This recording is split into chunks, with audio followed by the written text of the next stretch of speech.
আসসালামু আলাইকুম। আমরা অনেকেই দেখছি যে সোশ্যাল মিডিয়াতে আসছে, অনেকে কনটেন্ট ক্রিয়েটর করছে, অনেকে টিকটক করছে। যে ভুলগুলি আমরা সোশ্যাল মিডিয়াতে করি। আমরা দেখি যে বড়, বড় সেলিব্রিটিদের ফলো করি, বড়, বড় কনটেন্ট ক্রিয়েটরদের ফলো করি। অবশ্যই ফলো করা দরকার।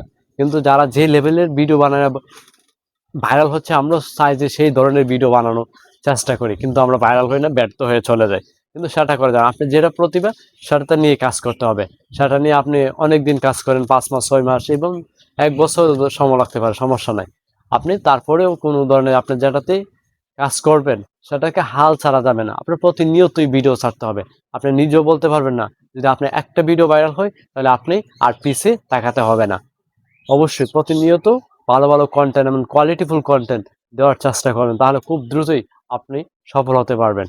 আর কয়েক মাস চালানোর পরে কোনোদিনও হতাশ হওয়া যাবে না। রেগুলারলি ভিডিও আপলোড করতে হবে। যদি একটা ভিডিও আপনার ভাইরাল হয়ে যায়, তারপরে আপনার নেক্সট টাইমে আর পিছে তাকাতে হবে না।